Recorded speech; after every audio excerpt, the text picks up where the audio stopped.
welcome to the 90th episode in our AI and You podcast series. Today is Wednesday, March 23rd, 2022, and I'm your host, Vicar Saidi. I'm a computer scientist, an engineer, a lecturer, and a consultant. I'm also the author of several books. My most recent book is about artificial intelligence and is titled The Genome Affair. The Genome Affair is a speculative work. It examines what the world might be like if some of the more extraordinary capabilities forecast to be realized in AI over the next 20 to 30 years were actually realized today. Given the growing list of frightening existential threats humankind now faces, the book pays particular attention to the impact AI is expected to have on world affairs. The book is available in ebook format for those who prefer to read on a digital device, but it's also available in a high-quality paperback edition. The Genome Affair is available on Amazon, so I hope you'll take the time to read it and to leave a review. Amazon book reviews are very helpful for writers. I'm very interested in how science and technology influence world affairs and the big questions facing humankind, studying at the confluence of the great disciplines of human history, political science and thought, international affairs, science and technology offers a deep understanding and pedagogically important lessons of how advances in human endeavor have influenced and impacted civilization. I'm available to give talks on artificial intelligence and its related technologies, and on the impact AI is expected to have, or is already having, on our world. If you'd like to get in touch with me to arrange a web-based event or consulting meeting with your company or organization, you can find my contact info in the podcast notes below. Please make sure to subscribe to my channel, like this video, and share it with others if you find the content valuable. Thank you. And now on to today's podcast. In our last podcast, episode 89, I spoke about unipolar, bipolar, and multipolar world orders and the implications of each for humankind. In today's podcast, episode 90, I'll speak about neocolonialism enabled by AI as a growing threat. How will it work, and how can we prevent such a dystopian reality? Let's get started. During the past 2 years, the volume of data humankind has accumulated has doubled when compared to the complete volume of data previously in existence. As this decade unfolds, we can expect the rate of data accumulation to increase further as more people around the world spend more time online. Such increased engagement on the internet will invariably enable a society's activities to be tracked, and subsequently, insights and predictions regarding their behavior will be extracted. The centers where this data is being stored are already a major concern from the perspective of climate change. Facilities operated by Amazon, Google, Microsoft, and a few others consume more energy than the annual energy requirements of some countries. Fortunately, artificial intelligence agents are being developed and deployed to optimize energy consumption in these data centers. They do so by monitoring and dynamically adjusting the vast networks of pumps, sensors, valves, and an array of cooling and ventilation equipment in the environmental and temperature control systems of these massive data facilities. As a result, these AI agents can now successfully reduce data center energy consumption by as much as 30%. But as humankind continues to generate so much data and naively turn it over to a few powerful technology companies, in return for free access to the many internet sites we have all grown so accustomed to.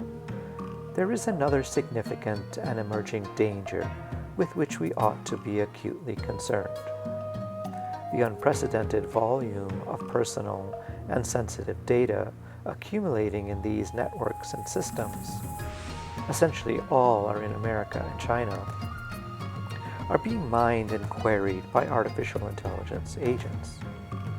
These agents can extract insights about our most personal and sensitive characteristics, and they can predict our behavior from this data with such accuracy that most of us would find the situation deeply unsettling. In fact, as we increasingly understand how these data can be used, most of us would probably wish to keep them and the insights they reveal highly confidential. Things we may have done during periods of adolescent indiscretion, our sexual orientation and preferences, our political views, our health history, medical issues and status, the state of our personal finances, and the numerous problems in our personal lives, our relationships, and virtually everything we have done throughout our lives up to the present moment can now be extracted and then live on in perpetuity in these databases. Furthermore, and perhaps most distressing, the American and Chinese firms who have harvested these vast troves of data from nearly everyone on the planet, Alphabet, Amazon, Apple, Facebook, and Microsoft in the US, and Alibaba, Baidu, and Tencent in China, can potentially use this information to wield immense power across society and the world. As the leading tech giants harvest and interrogate our data in an unrelenting quest to ascertain or predict our consumer behavior and preferences, which can then be used to further refine the adverts shown to us, we have already entered a new reality of near constant surveillance capitalism. In the past, we may have received targeted advertising based upon our demographic characteristics or cohort, the communities we live in, or perhaps the newspapers and magazines we choose to read. But now we receive advertising specifically targeted towards our individual preferences as determined by our online interactions. The things we search for, the sites we visit, our emotive responses to posts on social media, and the comments we leave behind. And these are all being collected and analyzed by artificial intelligence agents for commercial targeting purposes. Perhaps most alarming, though, is the realization that those who own these vast stores of data are increasingly poised to use them to colonize societies and nations, and to subjugate them unlike any previous time in history. The word democracy comes from the Greek. Demos means people, and kratos means to rule. Thus, democracy is the rule of the people. But the age of Datocracy is now dawning upon humankind. It is a system of government that allows those who harvest and own our data to rule us through the embarrassing, frightening, or intimidating threats of disclosure of the very same. Imagine a scenario in which the complete and most incriminating and personal data of every public official and prominent citizen of some unnamed country, their academics, administrators, financial and industrial executives, journalists, judges, lawyers, members of parliament, public intellectuals, senators, and even their prime minister are now in the hands of the Chinese Communist Party. This would give the Chinese state extraordinary influence over the unnamed country's government, their civil society, their domestic and foreign policy, their values as a society, and virtually every other attribute of this nation. This country would then have lost its sovereignty and would be reduced to nothing more than an obedient Chinese colony. They would no longer be an independent state, but would now be a datocracy, a vassal state under the comprehensive and permanent influence of data held by the Chinese state. This country's era as a liberal democracy would be over, and the age of neocolonialism and the surveillance state would be upon them. In order to prevent such a metastatic and then endemic scenario from becoming humankind's ultimate dystopian reality, from which it would be virtually impossible to ever break free, we would need cooperation across the globe and with the full participation of the United Nations member states. We would need all the nations of the world to work together to implement the regulatory measures necessary to prevent such an unsettling reality. But as we transition from a unipolar world and bifurcate into a bipolar world, or perhaps even transition to a multipolar world, such global cooperation becomes increasingly difficult. So many of the problems facing the world today that require global cooperation, the dangers of militarized or unregulated artificial intelligence, biotechnology, and the abuse of genetic engineering techniques, the containment of climate change, etc., become increasingly tenuous in bipolar or multipolar worlds.